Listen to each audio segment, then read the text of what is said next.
Përshëndetje miq të Top Channel, kemi mbritur në minutazhin e Top Talk për ditën e sotme.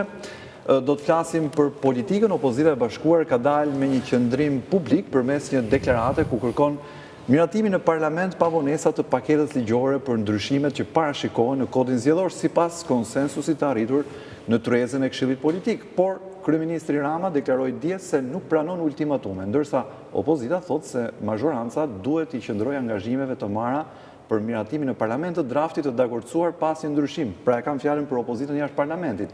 Por dje në seancë plenare, opozita parlamentare përsëriti kushtet e saj në këmbim të votës pro reformës zgjedhore për ndryshime kushtetuese që lidhen me hapjen e listave të kandidatëve dhe uljen e pragut 5%.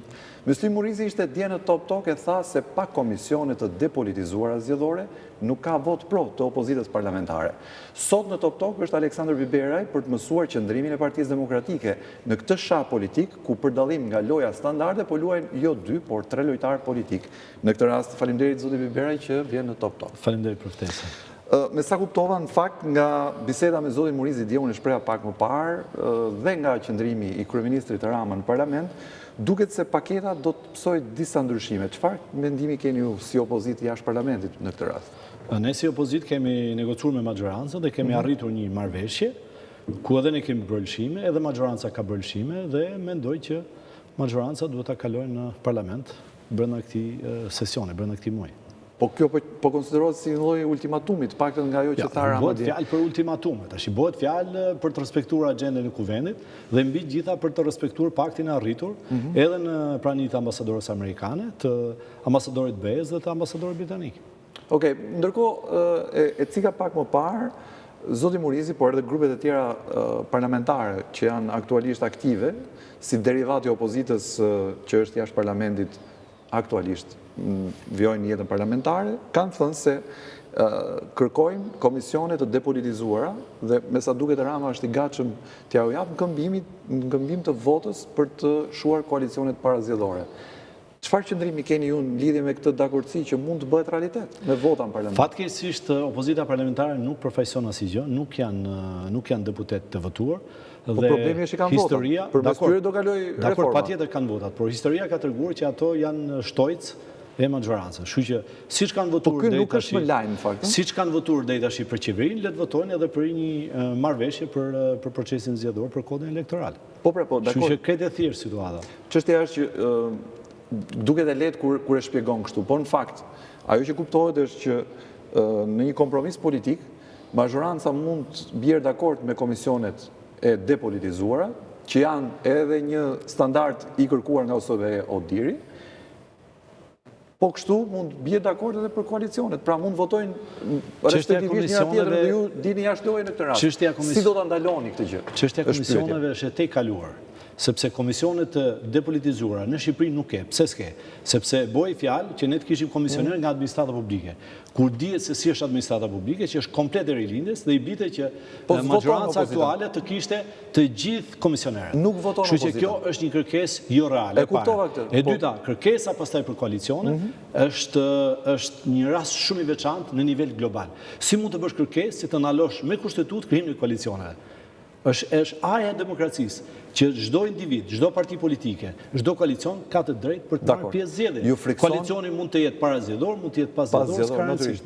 Ju frikson ideja që mund të jeni vetëm edhe mund t'i humbisni zgjedhjet si Parti Demokratike? Jo, absolutisht, por strategjia jonë ka qenë që të krijojë një koalicion mbar popullor, pra me çdo qytetar shqiptar që është në oponencë me këtë qeveri, përfshirë partitë e opozicës, përfshirë shoqata të ndryshme, grupe të ndryshme interesi, në mënyrë që të kemi një fitore të padiskutueshme.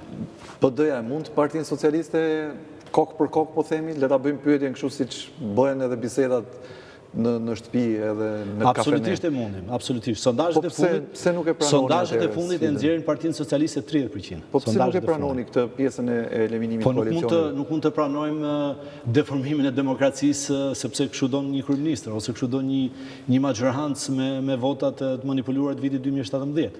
Pra është një lloj si të deformosh kolonat bazë të demokracisë. Po mirë, në një kuptim ata janë parlament, opozita është parlament dhe vota e tyre është e rëndësishme. Ata thonë ne nuk votojmë votojnë mas një marrëveshje, e cila na përjashton nga gara, po themi, e kupton, sepse ata duan çdo kush politik hyn për interesat e veta. Dhe ata tani interesat e veta i kanë që të jenë. Ato janë deputet që janë futur nga listat e opozitës. Jemi dakord, janë aktor politik e demokratëve dhe partive tjera të opozitës. Dhe mandati i tyre marrën në moment që shpallen zgjedhjet e parakohshme. As kanë kryer parti, as nuk kanë program dhe nuk ma amene se ndonjëherë prej tyre do të jetë pjesë e parlamentit të ardhshëm. Po ata nuk mendojnë që janë funksion ndërkohë, po mendojnë që të jenë aktiv në politikë. Kjo është çështja dhe kanë votën. Ata janë aktiv dhe janë shtojtës e maxhorancës. Kjo është e thjeshtë. Po pra, po ndërkohë përmes votës tyre do bëhet e lishme reforma zgjedhore. Pra, maxhoranca ka marrë do vihet në një negociat tjetër me sa kuptoj unë për këtë gjë. Pra juve e keni bërë draftin, juve keni dakordsuar. Ne kemi mbyllur procesin negociimi dhe kemi filluar fushatën elektorale. Ata nuk pranojnë ta votojnë këtë gjë. Nuk pranojnë. Rama thotë nuk pranojnë ultimatume, pra keni një plan B? Do të pranojnë sepse kryeministri ka marrë angazhim përpara ndërkombëtar për këtë reformë. Dhe kjo reformë është e miratuar. Kështu që akti i miratimit në parlament mbetet thjesht një akt formal. Okej, atëherë unë po ju them, po ja sjell ndryshe bisedën. Rama tha se kjo nuk është një reformë zgjedhore, kjo është një zgjidhje ekstra politike për të futur opozitën që doli nga parlamenti për tekat e veta politike, për skenarët e vetë politik, dhe tani detyrohemi që të bëjmë edhe një lëshim të fundit, edhe një herë për opozitën. Denis, ka 30 vjet që këtu marrëveshjet politike bëhen jashtë parlamentit. Kjo është e vërteta. Pavarësisht se kush ka qenë në qeverisë e maxhorancës dhe kush ka qenë në opozitë. Kështu që një marrëveshje e tillë është më së normale të miratohet në parlament. Pastaj, se ne u detyruam të dalim nga parlamenti, u detyruam të bojkotojmë zgjedhjet vendore, sepse maxhoranca është e bazuar në manipulimin e 2017. Ata që ju thonë u detyruam, ata thonë që ishte zgjedhja juaj, se kjo është çështja. Ju bët një zgjedhje taktike, politike për të përfituar. Jemi në një moment që ne dëshirojmë kushte sa më të barabarta tjetë e mundur për të futur një proces zgjedhor. Okej, t'ju pyes ndryshe atëherë. Kjo paketë që juve keni sot garanton sigurinë e zgjedhjeve? Pra juve nuk i kontestoni zgjedhjet me këtë paketë ligjore për zgjedhjet? Nëse po ju paragjykojt i humbisni zgjedhjet? Do të kemi parasysh që mbi gjitha është vullneti politik i maxhorancës për të bërë zgjedhje të lira ndeshme. Ne jemi përpjekur që të kemi një legjislacion, natyrisht me derivatet e veta teknike, në mënyrë që të krijohet pra një barazi në zgjedhje.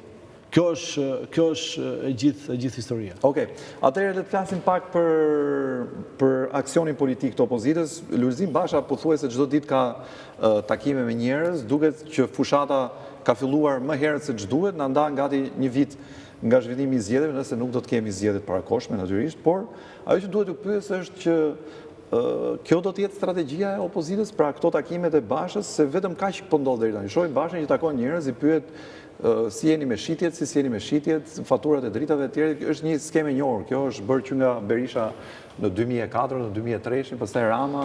Pra nuk shihet risi në strategjinë e opozitës. Do kemi parasysh që ne taktik tjetër? Që nga i të kaluar një farë mënyrë kemi filluar fushatën, sepse në radhë pra jemi në një fushatë brenda Partisë Demokratike, ku po propozohen çdo ditë nga grup seksionet kandidat.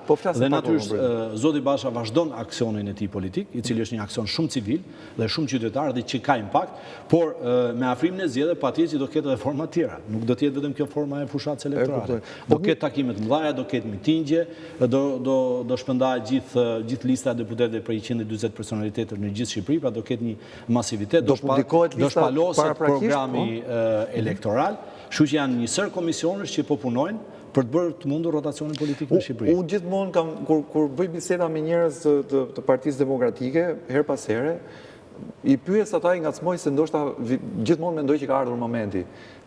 A është momenti që Partia Demokratike dalë me grupin e saj që do qeverisë Shqipërinë, pra t'i thotë shqiptarëve, këta jemi ne përballë ofertës së Edi Ramës me qeverisin aktuale.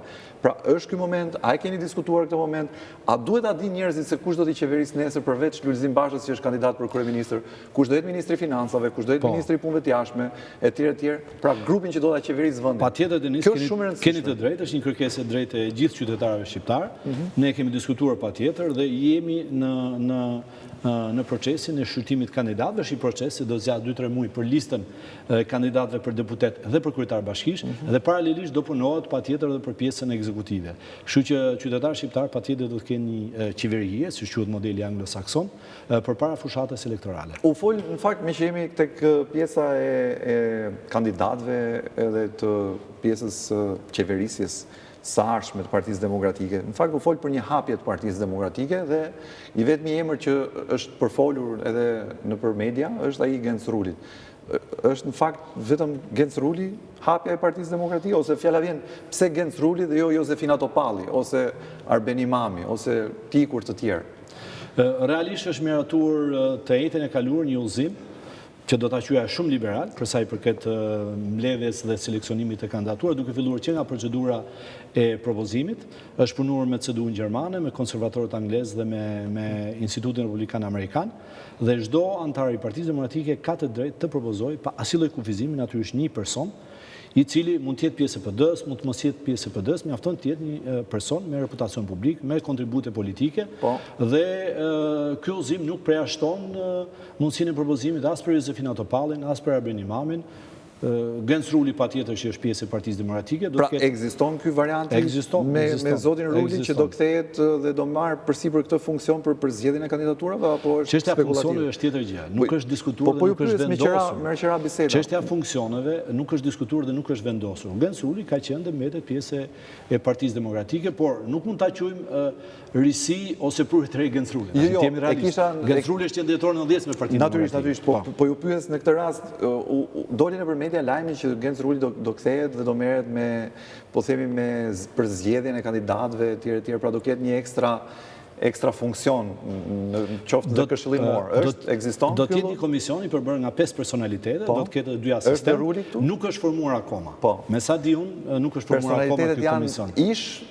Personalitete mund të jenë prurë të reja, por që kanë kontribute në jetën sociale, shoqërore, akademike, patjetër. Është Berisha për shembull, fjala vjen si një njerëz që e njeh Partinë Demokratike. Mund të jenë edhe personalitete me kontribute në Partinë Demokratike. Do kemi parasysh që këta personalitete që do jenë pjesë e këtij komisioni nuk do të kandidohen, sepse në momentin që bëjnë selektim të kandidatëve kanë konflikt interesi, nuk do të jenë pjesë. Pra do të jetë një komision seleksionues për kandidatët e Partisë Demokratike. Njerëz brenda Partisë Demokratike, antar të Këshillit Kombëtar, për shembull fjala vjen Edvin Kulluri, flet publikisht shpesh me kritika, jo vetëm për politikën që ndjek zoti Basha, por edhe për mënyrën se si po bëhet skema për seleksionimin e antarëve, e kandidatëve për deputet. Në fakt, kjo skema 20-80 është pak spekulative, pra... Jo, Denis, nuk është as pak spekulative.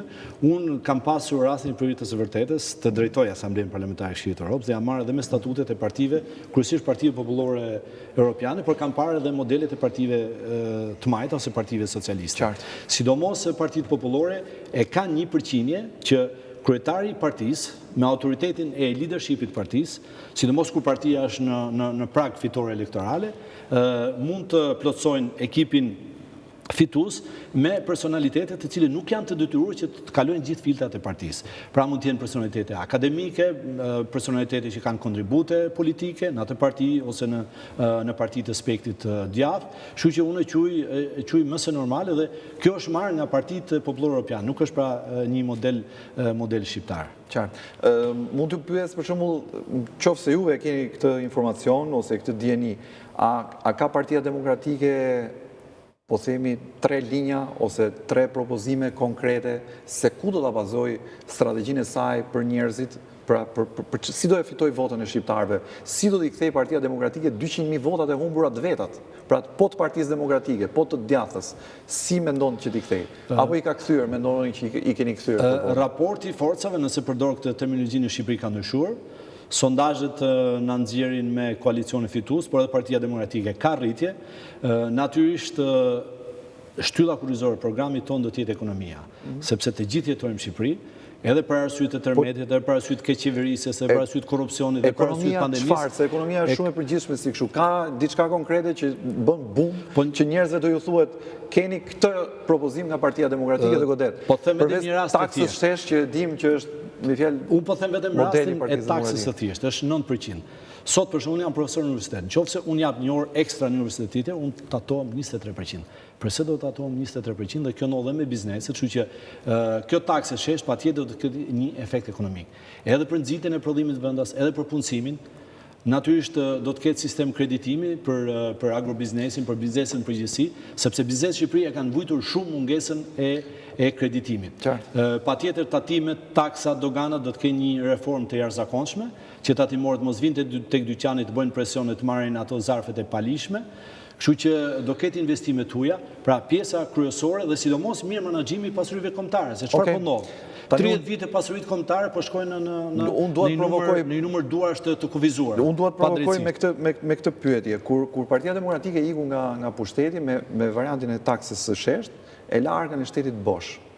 Të paktën ky ishte pretendimi i thënë nga socialistët.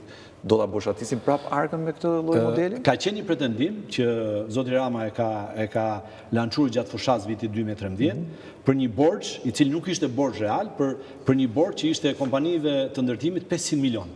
E di sa ka shkruar ky borxh? 6 miliardë. Pra, imagjino se në çfarë situate komplet tjetër jemi. Dhe ai nuk ishte borxh real, ishin thjesht fatura të papaguara ndërkohë që ishte bërë punimi. Në ndërtim punohet me preventiva me situacione, thjesht ishin pagesa të vonuara, por nuk ishte borxh.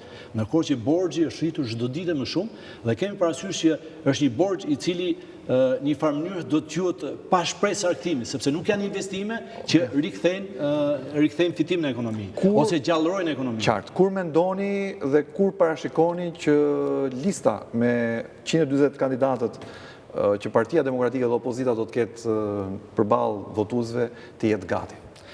Me 15 shtator ne mbyllim fazën e konsultimit, e selektimit dhe votimit brenda strukturave të Partisë Demokratike.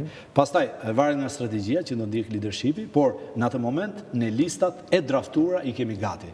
Pastaj, radhitjen do ta bëj kryesia dhe Këshilli Kombëtar, siç parashikon edhe statuti. Kështu që në vjesh gjithë trupa elektorale për zgjedhjet e përgjithshme do të jetë e gatshme. Dhe kjo trup elektorale shkon për shtat me skemën që kemi aktualisht me listat mbyllura. Gjithmonë jemi me të njëjtin skenar, i vjojmë në të njëjtin skenar. Kjo është jeni gati për një skenar alternativ, plani B, nëse ndryshon absolutisht, Denis, ne kemi qenë gatshëm qoftë për votim magjoritar, qoftë për votim proporcional me listat e hapura. Por besoj në gjutje kryeministin parlament se çfarë përrëndësimi kishte për listat e hapura dhe ka qenë majoranci që ka penguar vazhdimisht këtë model. Tu s'ka asnjë dyshim që jeni në të njëjtën valë me majorancën? Jo, nuk kemi në të njëjtën valë. Dhe këtu do të jemi edhe pas fitores. Pra, në moment që ne do fitojmë zgjedhjet, do të jemi majorancë, një ndër obligimet tona dhe detyrimet ndaj qytetarëve shqiptar, ndaj shtetit të së drejtës, ndaj demokracisë, lirive dhe drejta themelore e njerëzit është ndryshimi i kushtetutës dhe ndryshimi i sistemit, patjetër duke arritur akord me opozitën e nesër. Gjithmonë nëse kjo nuk ndodh paraprakisht sipas gjasave që duken në nëse ndodh, jemi të hapur për lista të hapura absolutisht. Faleminderit Aleksandër Bilbera që ishe në Top Talk. Natyrisht do të kemi rast të flasim përsëri për çfarë po ndodh në opozit dhe aksioni opozitar. Ky ishte Top Talk për ditën e sotme. Qëndroni me Top Channel dhe Top News bashkë me Urpashë.